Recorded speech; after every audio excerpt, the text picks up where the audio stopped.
அருமை தம்பி அம்பரீஷ் அவர்களே, அவனுக்கு ஏதாவது சம்பளம் கொடுத்திருந்தா அதை வாங்கிடு. அவன் அனுபவிச்ச மாதிரி இந்த படத்துல யாருமே அனுபவிக்கல. அவன் ஓவரா பேசிட்டு என்ன அடக்கமா பேச சொல்றான். என் பிள்ளைகளில் ஒருவன் அவன், திறமை மிக்கவன். அவனுக்கு இன்னும் ஒரு பெரிய காலம் இருக்கிறது.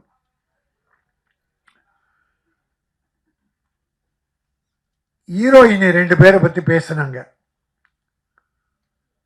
ஒரு ஹீரோயினி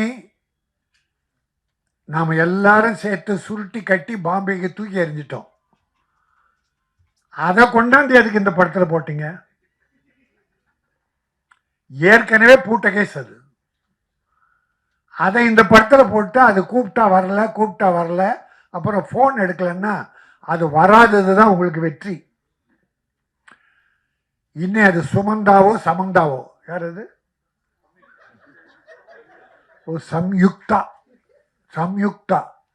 2 பேரையும் தமிழ் படத்தா யாரும் போடக்கூடாது.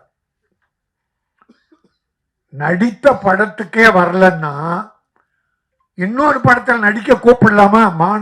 மானமுள்ள தமிழன் படம் எடுத்தால், மரியாதை மிக்க தமிழன் படம் எடுத்தால் இந்த 2 பேரை போடவே கூடாது. நான் பார்த்துக்கிறேன். என் சங்கத்தை நான் இப்படி பயன்படுத்த விரும்பல. எல்லாரையும் வளர்த்து விட தான் நான் பாடுறேன். ஆனால் என் ப்ரொடியூசரை, என் விநியோகஸ்தர்களை கெடுக்க நினைப்பவர்கள், வேதனைப்படுத்துபவர்கள் யாரும் வளரக்கூடாது. இதோ ஒரு வடநாட்டு பெண், இந்தி பெண் அடுத்த படத்தில் நடிக்க போகிறார். ஆனால் அவர் அன்பு அழைப்பு ஏற்று, என்ன அம்மன்? கனிகாமன். கனிகா மான். மானை போல மிக அழகிய மகள். You are beautiful. அந்த பொண்ணுக்கு முதல்ல நான் தான் வணக்கம், நன்றி என்ற 2 வார்த்தை சொல்லியிருக்கேன். 2மே தமிழனின் உயிர் வார்த்தைகள். வர்றவங்களுக்கு மரியாதை செலுத்தி வணக்கம், செய்த உதவிகளுக்கு நன்றி சொல்லி கடைசியில் நன்றி. இந்த 2 வார்த்தை நான் முதல்ல சொன்னது தான் காரணம். நீ வரும்போது வணக்கத்தோடு தமிழகம் வா. ப்ரொடியூசர்களுக்கு நம்பிக்கையோடு நடந்து கொள். அவர்களால் உயர், அவர்களுக்கு நன்றியோடு இரு. இதற்காக வணக்கம், நன்றி அந்த மானுக்கு சொல்லி கொடுத்தேன்.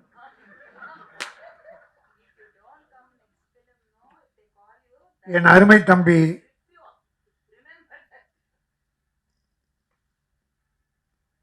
திருமலை எடுத்த உடனே வேதனை குரலை கொட்டி தீர்த்தான். ப்ரொடியூசர் இவ்வளவு கஷ்டப்படுறான், காலெல்லாம் கட்டிக்கிட்டு இருக்குமே. எவன் கேட்கிறான்? ப்ரொடியூசர் கேட்கிறானா? யாரையோ குறை சொல்றான், ப்ரொடியூசர் கேட்கிறானா? ஒரு படம் புதுமுகமா போட்டு படம் எடுத்து டைரக்டருடைய திறமையால் அந்த படம் அதை ரிலீஸ் பண்றதுக்கு 1 வருஷம் 2 வருஷம் காத்திருந்து இருந்த 1-2 நகைகளை வித்து, வீடை வித்து, எப்படியோ ப்ரொடியூசர் ரிலீஸ் பண்ணிட்டா அந்த படம் டைரக்டர் திறமையால வெற்றி பெற்று.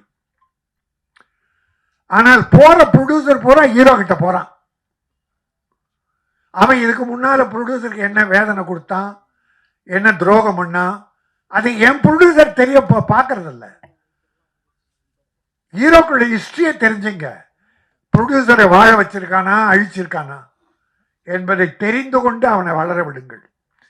நன்றி மறந்தவர்கள் நிறைய பேர், எல்லாரையும் சொல்லல, எல்லா நடிகர்களையும் சொல்லல, நன்றி உள்ளவர்கள் இருக்கிறார்கள். தன்னை வளர்த்து விட்ட ப்ரொடியூசர் உன்னை ஹீரோவை போடும்போது கார்ல வந்திருப்பான் கோயம்புத்தூர்ல இருந்து. படம் எடுத்து ரிலீஸ் பண்ணிட்டு சென்னையில இருந்து பஸ்ல போவான், காரு பங்களா எல்லாம் வித்துட்டு. நீ கார்ல போற. ஒரு நன்றி வேண்டாமா? கை நீட்டி சம்பளம் பெற்றோமே, அந்த தயாரிப்பாளர் பஸ்லயே நடந்தும் போறாரே. முடிந்த உதவிகளை இல்லை இன்னொரு தேதி கொடுத்து அவரை தூக்கி விடுவோம் என்று யாராவது நினைக்கிறார்களா? அப்படி நினைத்தால் அவர்கள் நான் வணங்கும் தெய்வம். உதவி செய்ய வேண்டும், அதுதான் மனித தன்மை. இந்த படத்தில் 2 பாடல்கள் 3 பாடு 2 பாட்டு கேட்டால் ரொம்ப நல்லா ரொம்ப நல்லா. அவன் திறமை எனக்கு தெரியும், அம்பரீஷுடைய திறமை எனக்கு தெரியும். இன்னும் நேரம் இன்னும் வருது, வரும். ட்ரெய்லர், பியூட்டிஃபுல் ட்ரெய்லர், அற்புதமாக இருந்தது. வெங்கடேஷ் ஒரு கமர்ஷியல் டைரக்டர், அவர் 32 நாளில் இந்த படத்தை முடிச்சிருக்காரு. வாழ்த்துக்கள் வெங்கடேஷ். ப்ரொடியூசர், சின்ன ப்ரொடியூசருக்கெல்லாம் இப்படிப்பட்ட இயக்குனர் வேண்டும். தயாரிப்பாளரின் மனவேதனை புரிந்தவன் இயக்குனரானால் ப்ரொடியூசரும் வளருவான், இயக்குனரும் வளரும். இவங்க 2 பேரும் கஷ்டத்தை உணர்ந்த நடிகனும் வளருவான். ஆகவே இந்த படம் எனக்கு மிகப்பெரிய திருப்தி, மிகப்பெரிய மகிழ்ச்சி. இது வெற்றி பெறும். இது தில்லு ராஜா இல்ல, வெல்லும் ராஜா.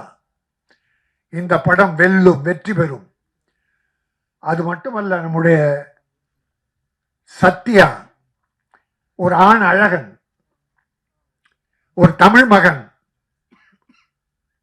ஊட்டியிலே பிறந்த குழுகுழு வாசத்திலே பிறந்த ஒரு அருமையான மனம் படைத்தவன். உடற்கட்டுகளை அற்புதமாக வைத்து ஒழுக்க நெறியோடு வாழ்ந்து கொண்டிருக்கிற ஒரு நல்ல மனம். அவனுடைய ஃபேமிலி, அப்பா ராணுவ அதிகாரி. இந்த தேசத்துக்காக தன்னை தியாகம் செய்து கொள்கிற அந்த அர்ப்பணிப்பு தன்மை உள்ள ஒரு அற்புதமான அப்பாவுக்கு பிறந்தவன். நல்ல குடும்பம், அற்புதமான குடும்பம். ஒரு கவர்மெண்ட் ஆபீஸ்னா லஞ்சம் வாங்கியிருப்பான்னு, மிலிட்டரியில் யார் லஞ்சம் வாங்க முடியும்? ஆக லஞ்ச ஊழலற்ற கரைபடியாத கரங்களுக்கு சொந்தக்காரரான அவருடைய இராணுவ அதிகாரி, அவர் தந்தை பெற்றவன். இவனும் தியாக உள்ளத்தோடு இந்த படம் வெற்றி பெறும். நீ வளருவாய், உன் பின்னால் பல தயாரிப்பாளர் வருவார்கள். தயாரிப்பாளருக்கு மரியாதை கொடுத்து நடந்து கொள். எல்லாரும் எம்ஜிஆர் போல வரணும், எம்ஜிஆர் போல வரணுங்கிறான். எடுத்த உடனே எம்ஜிஆர் போல சீஃப் மினிஸ்டர் ஆயிடணுன்றான். எம்ஜிஆர் எடுத்த உடனே சீஃப் மினிஸ்டர் ஆனாரா? அவர் வாழ்க்கை வரலாறு எந்த நடிக்கினாலும் தெரியுமா? அவர் பட்ட கஷ்டம் தெரியுமா? சாப்பாட்டுக்கு வழி இல்லாம சத்யா அம்மா, இதை இவனுடைய பெயரை கொண்டு அவங்க அம்மா சத்யா, அந்த அம்மா 2 பிள்ளைகளை வைத்து கொண்டு சாப்பாட்டுக்கு வழி இல்லாம அழுதுகிட்டு இருக்கும்போது பக்கத்து வீட்டில் இருக்கிற ஒரு அம்மா நொய்யை நொய் கொண்டு வந்து கொடுத்து அந்த நொய்யை கஞ்சியா காய்ச்சி 2 குழந்தைகளுக்கு கொடுத்தாங்க. அப்படியெல்லாம் பிள்ளைகள் வளர்த்ததால் தான் எம்ஜிஆர் ஏழைகள் மீது இரக்கம் கொண்டார். நாம் பட்ட பட்டினி யாரும் படக்கூடாது என்றார். அவர் எடுத்த உடனே சீஃப் மினிஸ்டர் விரும்பல. இப்ப பல பேர் பிள்ளைகளை, நீ டாக்டரா வரணும், நீ வக்கீலா வரணும், இன்ஜினியரா வரணும், டேய் மனுஷனா வரணும்னு முதல்ல கற்றுக் கொடுறா. டாக்டர்லாம் வரட்டும் அப்புறம். அதை போல நடிகனே, நீ சீஃப் மினிஸ்டரா வரணும்னு நினைக்கிறது எம்ஜிஆரை பார்த்து. அவர் ஆரம்ப காலத்தை பட்ட கஷ்டத்தை யாராவது பட்டிருக்கிறீர்களா? அவர் எத்தனை ப்ரொடியூசரை கைதூக்கி விட்டார் தெரியுமா உங்களுக்கு? எத்தனை ஏழைகளை, எத்தனை தாய்மார்களை அள்ளி கொடுத்தார் தெரியுமா? அது தெரிஞ்சுக்காம உடனே வாங்க அரசியலுக்கு வாங்க, நான் இல்லைன்னு சொல்ல. அதில் நான் குறை சொல்லலை, அதை யாரையும் குறை சொல்லல. அந்த உரிமை எல்லாருக்கும் உண்டு. ஆனால் எம்ஜிஆர் பேர் சொல்லிட்டு வராத. நீயாவா? பாதகம் செய்பவரை கண்டால் நாம் பயங்கொள்ளலாகாது பாப்பா. மோதி மிதித்து விடு பாப்பா, அவர் முகத்தில் உமிழ்ந்து விடு பாப்பா.